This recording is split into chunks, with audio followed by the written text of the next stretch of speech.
နောက်လာမဲ့ပြန်အစ်စ်တွေပေါ့နော်အဲ့အစ်စ်တွေတော့ဘာမှန်းပြင်ဆင်ထားဖို့မှားရတယ်လည်းမသိဘူး အကောင်းဆုံးပြင်ဆင်ထားပါကိုယ့်ကိုမစောနိုင်ဘူးထင်လားမစောတော့ကောင်းတယ်ပေါ့ကျွန်တော်ချန်ပီယံပြန်သိမ်းပါ Oh my god Season 2 Champion Team Synergy အားလုံးမင်္ဂလာပါကျွန်တော်ခုမိတ်ဆက်ပေးမှာတော့ကျွန်တော် Season 1ရဲ့ Champion ပေါ့နော်တင်းဆိုင်မယ်ဖြစ်ပါတယ်ခင်ဗျာမင်္ဂလာပါညီ မင်္ဂလာပါဗျာ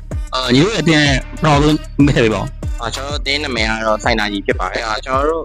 ပါဝင်တဲ့ player 9ယောက်နာမည်ကတော့ဂျန်ငယ်ဆော့တဲ့ player ကအမိုဘီနောက်ပြီးတော့ဂိုးဆော့တာကဆိုင်လွန်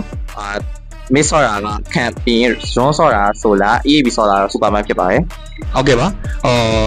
Season 1တော့စကန်နာရခဲ့တယ်ပေါ့နော်အခု Season 2မှာ Champion ဖြစ်ခဲ့တော့ဘာမှန်းပြင်ဆင်ခဲ့လဲမသိဘူးကျွန်တော်ဘာမှန်းပြင်ဆင်ခဲ့လဲဆိုတော့ဒီ Season 1မှာရှုံးနေခဲ့တဲ့အရာကိုနည်းနည်းဘယ်လိုပြောရမလဲကျွန်တော်တို့အဲ့အရာကို target ထားပြီးတော့ဒီ Season 2မှာလာမယ့်ဥစ္စာကိုကျွန်တော်နိုင်အောင်ဆော့မယ်ပေါ့အဲ့လိုဒီမှန်းချမ်းနေကျွန်တော်နေတိုင်းဆော့တယ်မနက်မနာညမနာပေါ့အဲ့လိုအကုန်လုံးဆော့ပြီးမှဒီခုလို Champion ရခဲ့တော့ပေါ့အရင်ဆုံးပေါ့နော်အခု Season 2ရဲ့ Champion ဖြစ်တဲ့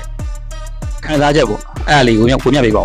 အောင်ဘယ်လိုခံစားရလဲဆိုတော့ကျွန်တော်အရင်ပြောတာပေါ့နော်ဒီခုလိုကျွန်တော် Season 2မှာ price pool ကလည်း9သိန်းဆိုတော့ကျွန်တော်လည်းပြောတာပေါ့ဒီဆူရပြောတိုင်ဝမ်ဝင်နေရလည်းနည်းနည်းကောင်းတဲ့လူတွေ player တွေပါဝင်နေတဲ့ကြောင်းကျွန်တော်ရှင်ခုံဆက်လောက်ချတာနဲ့ပြန်ခဲ့ရတော့ပေါ့ဒီ Season 2မှာဆိုရင်ကွာစင်မီလိုတွေပါတယ်ဒီ high rank ဆိုရင်900 800 1000ကွာခက်ခဲတယ်ပေါ့နော်အဲ့ဒီခက်ခဲတဲ့ပြန်မဲ့တွေကိုဘယ်လိုမှချက်ခဲ့လဲမသိဘူးပါလားပြီးလိုက်ပါလွယ်လို့ပြီးပါ Oh my god ညို့တစ်ခုမရအောင်မနော်ဒီပြန်ပွဲဆိုင်ရမှာပြောခဲ့တယ်ပေါ့နော်တင်း5 kg ရအောင်ကြိုးတော့ပြောလာတယ်ဒါပေမဲ့အဲ့လိုတော့မဟုတ်ခဲ့ဘူးနော်ညီအဲ့ဒါဖြည်းဖြည်းပါအောင်အဲ့ဒါတော့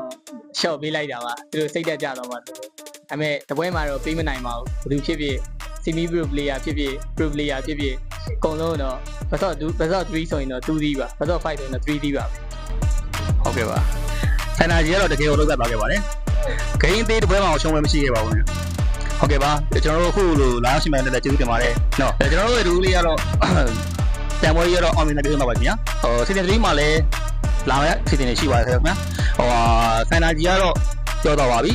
ကဲရှင်မဲ့ပြန်မဲ့တင်နေရတော့ပြင်ထားဖို့လိုပါမယ်ခင်ဗျာအားလုံးကျေးဇူးတင်ပါတယ်ခင်ဗျာ